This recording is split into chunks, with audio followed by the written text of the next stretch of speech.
Okay, so today it's an unscheduled project, and I have been working on replacing the LED headlights, which is another video. And I went to start it up and go for a test drive and adjust the headlights and see how they were on the highway, and it won't start. So the basics of a vehicle that won't start is it's probably missing compression, fuel, or spark. And it was running fine when I parked it in this spot, and so I don't think it's a compression problem. I don't think it's a fuel problem because it was also running well when I parked it, and so I suspect spark. But I'll demonstrate how it's not starting, and then we'll do a quick test to see if it has spark.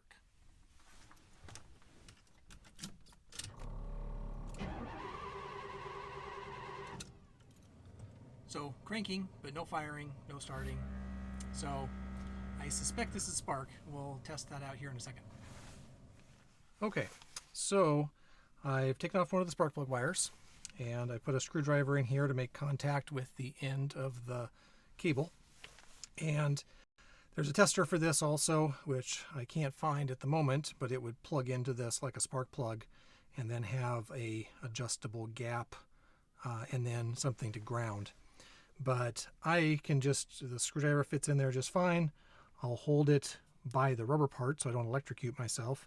Down here close to kind of a bare part on the valve cover while I crank it and see if I get any kind of spark.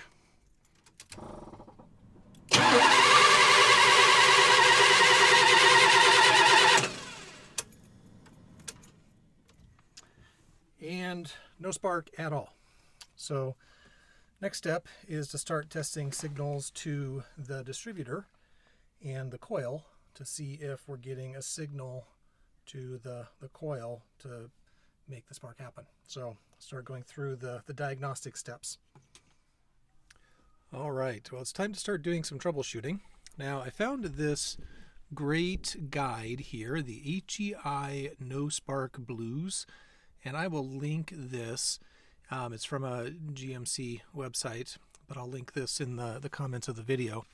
But it has a very nice write-up with great illustrations about the tools that you need and how to go about testing the ignition system to see where the problem is.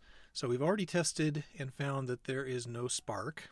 And so now the next step is to check to see if there is power to the coil itself or to the distributor. And so I have set up my multimeter. There's a plug right at the end of the distributor. It plugs in right on the bottom here, and I unplugged that. It's labeled BAT. And so the test is to see if when the key is on, you get 12 volts, and then when cranking, if you're getting close to battery voltage. So I'll turn the key on. I've got 12 volts. So it goes down to 9, which is a little bit low, but I think that's probably still within range for what we want to see there. But that was the first test, and it looks like we are getting power to the distributor. Okay, so the next step is to check and see if there is any spark coming from the coil, which is right here on top of the distributor cap itself, and to see if, since we're getting power here at this connector, if we're getting actual coil to fire and send energy from this little pin here into the distributor rotor and then back out to the actual spark plug wires to ignite the plugs. So we had tested previously and found that there was no spark at the plugs. We found that there is power to the coil. So one of the possible problems is that the distributor rotor here was failing and the spark was coming into the rotor, but not going out to the spark plugs. But what we found is that the spark is not coming even into the rotor. So there's a problem maybe at the coil itself or in the cap.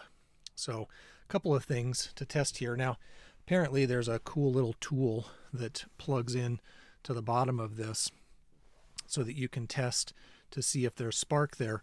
I got a spark plug tester and grounded that and basically held that against the contact point to see if this lit up from the coil, and it did not. So I think that we don't have any spark there. Another possibility is that there could be a mechanical problem with the distributor itself, which might mean that the rotor is not actually turning. But as I cranked it a little bit to see if I was getting any spark there from the coil, I saw that the rotor was turning. So it's not a mechanical distributor problem, so that's good. But there is some kind of problem there with the coil or the cap. So we'll see what the next steps are and keep going. All right, so I skipped a few steps here and put things back together because it was hard to record and do things at the same time, and I don't have anybody running the camera today. So I'll do a little recap of what I did. So in the troubleshooting guide, which I mentioned earlier, there are steps for testing the pickup coil and the coil itself. And so I went through the steps to test the pickup coil, and it was fine. I was getting normal readings there. And then I tested the coil, and I was also getting normal readings, although the test procedure was a little vague about what a correct reading was. And so I suspected that the coil itself, which is underneath this cover, may not have had a good ground.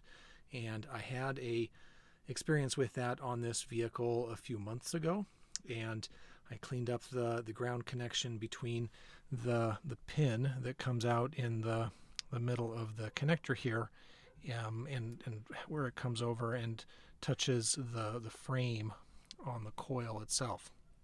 So I tested for a connection there and was not getting a good reading from the pin through to the coil, and so I suspected a bad ground there. So I replaced the coil because that bad ground problem had happened before, and I don't know how old the coil is, and so I decided replacing the coil would be a good move. While I was at it, it's been about 3 or 4 years since the cap and rotor had been replaced, and they didn't look bad. I didn't see any carbon tracking on either of them that looked like they'd been shorting out or anything, but felt like it was probably a good idea to go ahead and replace those, and then put things back together and tested for spark, and I had spark. So I think we've got it fixed, and so now the final test is to just start it up and see if it runs. So I'm going to try to do that while I am recording, and we'll see how it does here.